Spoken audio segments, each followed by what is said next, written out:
У Менску і дзвюх вобласцях Берасцейскай і Гарадзенскай даражэе праезд у грамадскім транспарце. Ва ўсіх рэгіёнах кошты павышаюцца адразу на 10 копеек.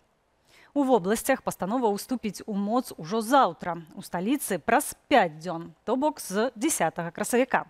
Адпаведна падаражаюць праязныя, а Менск-транс увядзе турыстычныя праязныя на 1 і 3 сотняў. У сталіцы адна паездка ў наземным транспарце будзе каштаваць 95 копеек, у метро 1 рубель. Праязныя на ўсе віды транспарту на 30 дзён падаражаюць адразу на 5 рублёў.